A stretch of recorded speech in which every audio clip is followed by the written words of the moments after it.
On the morning of June 16th, 2019, three friends from Millhaven, Oregon, left town for what they believed would be a weekend adventure.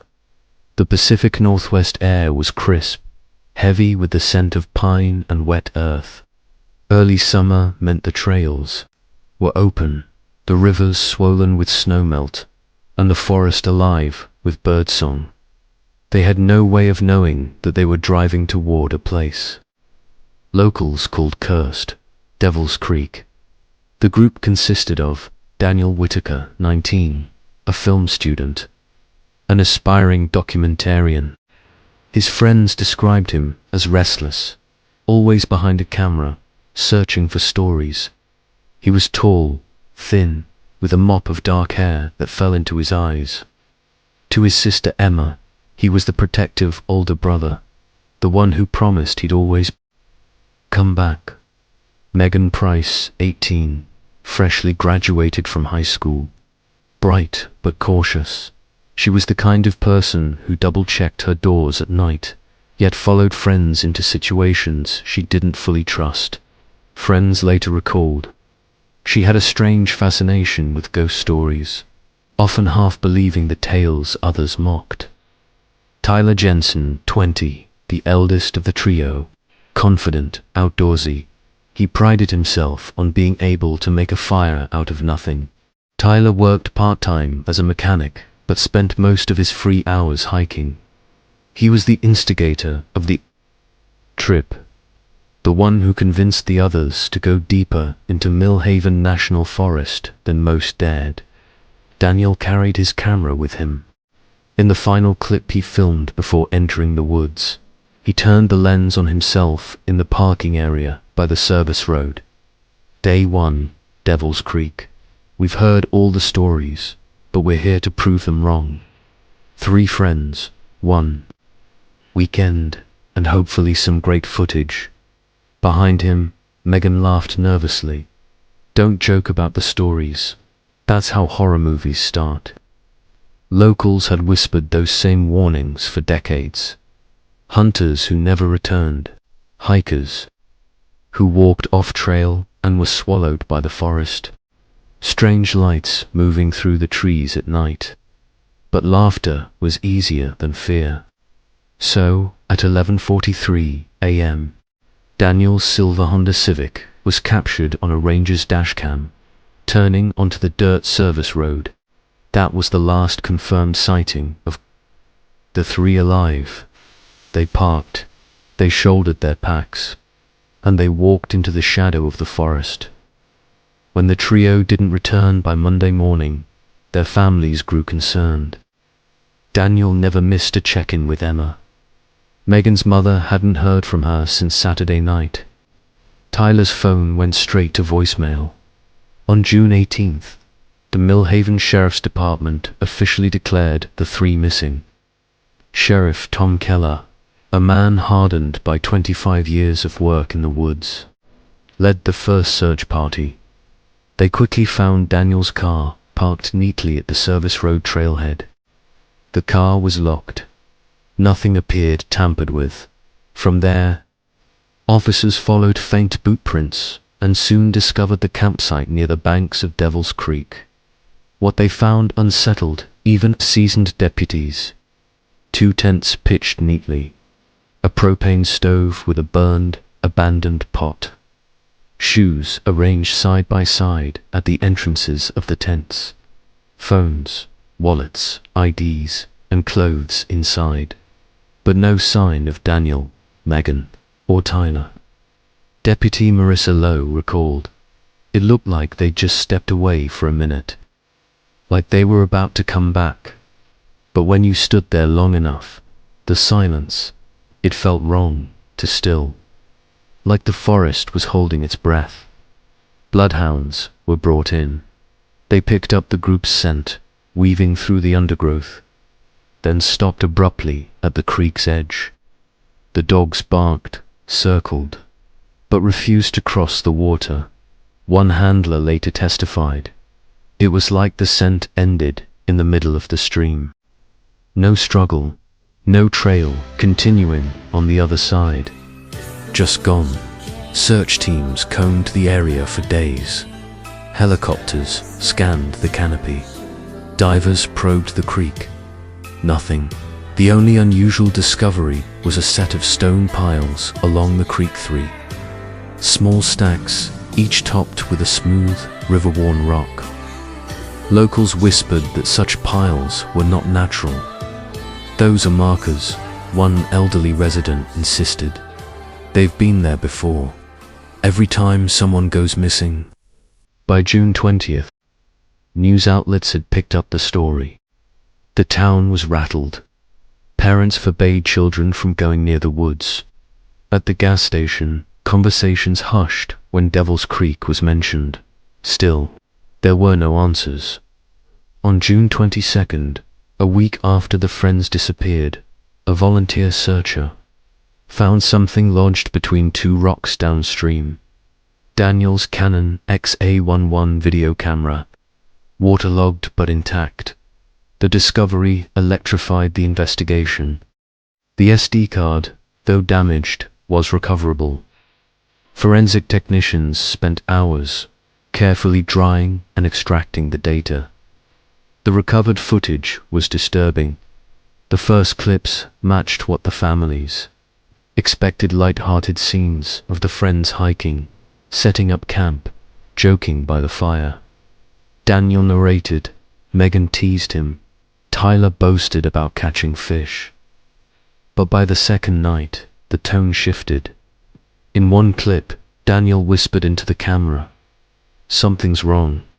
We heard footsteps around the tents. I thought it was an animal, but it sounded like people. When I went out with the flashlight, there was nothing, just the trees." Megan's voice off-screen, "Stop filming. Please, just stop." The next fragment showed the trio walking deeper into the forest at dusk. Tyler insisted he had seen someone watching them. Daniel's camera shook as he panned the trees. For a fraction of a second, a pale figure seemed to flicker between the trunks, motionless, too far to identify. The last clip was the most haunting. It was filmed near the creek at night. The camera pointed at Megan, her face pale in the flashlight's beam. She whispered, "It's in the water. Don't you see it?" Daniel turned the lens toward the creek. The screen caught rippling black water, a suggestion of movement just beneath the surface.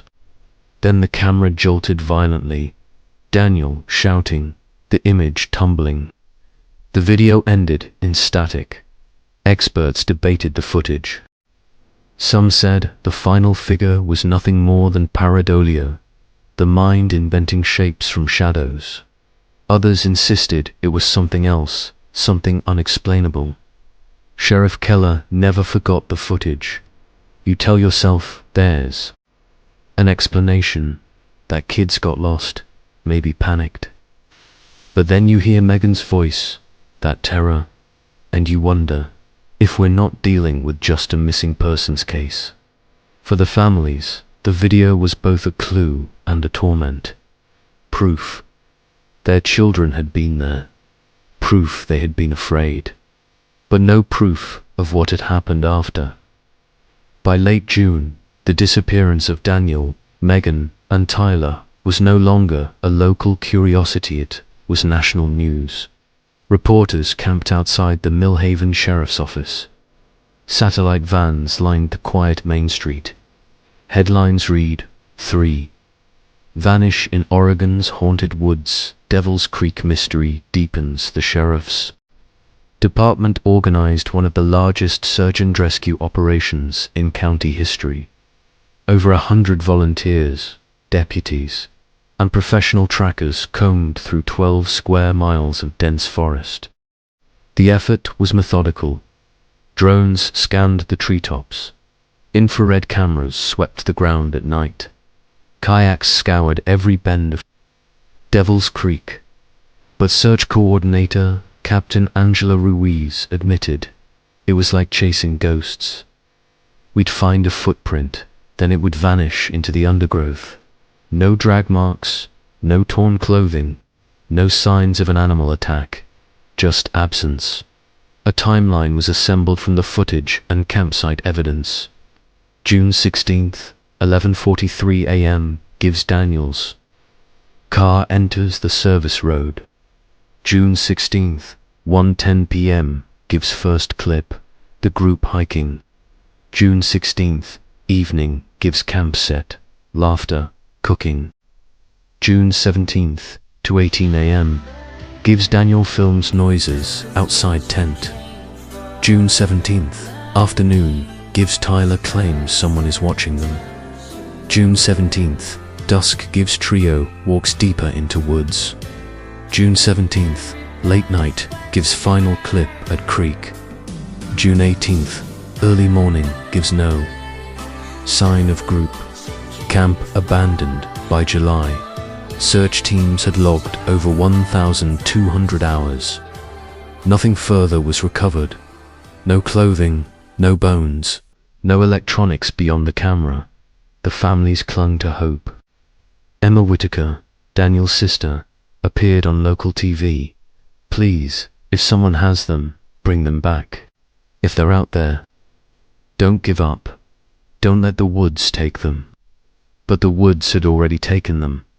When official leads dried up, speculation filled the void.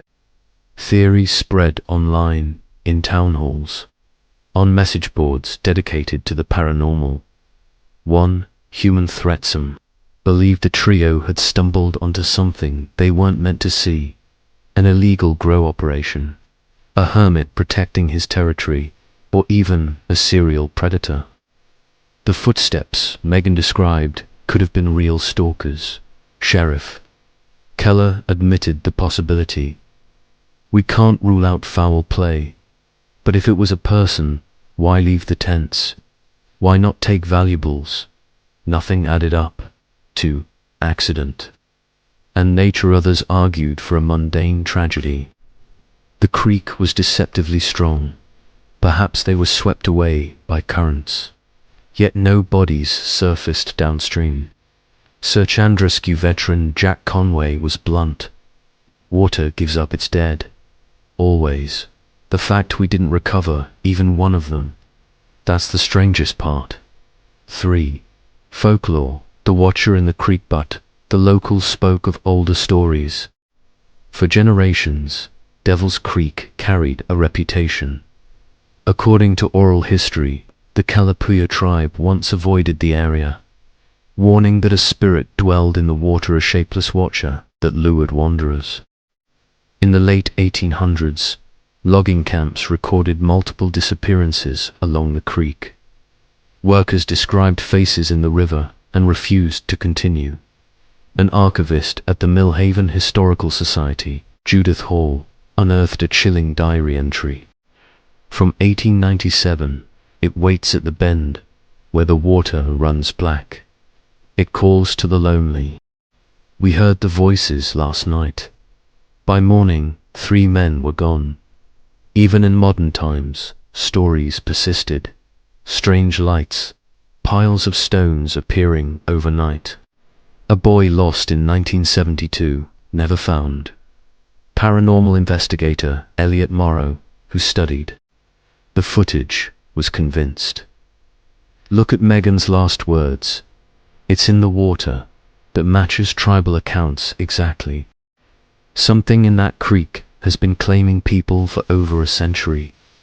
This isn't coincidence, it's a pattern. The families resisted these theories. They wanted answers grounded in reality. But the longer the case went unsolved, the more Devil's Creek's dark mythology grew.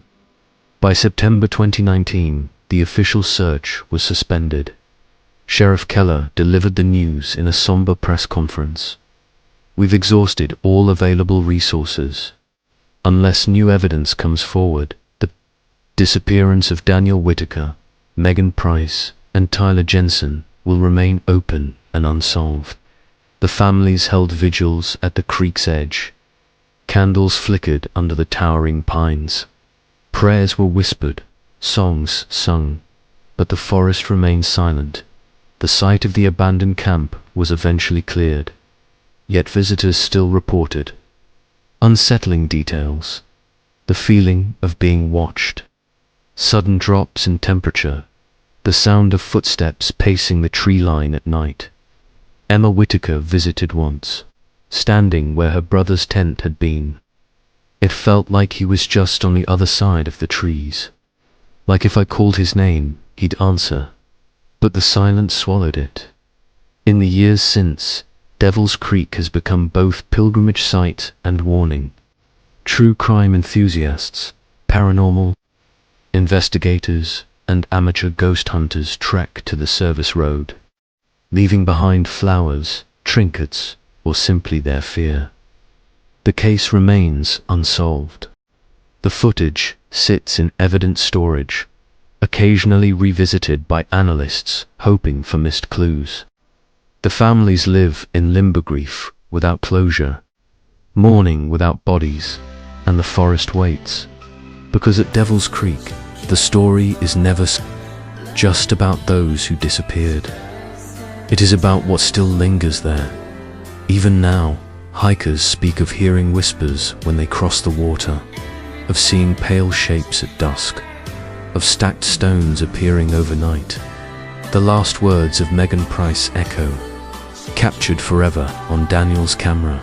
It's in the water. Don't you see it? Cases like this carve themselves into a community's identity. Millhaven will forever be tied to the vanishing at Devil's Creek. To outsiders, it is a mystery. To the families, it is a wound.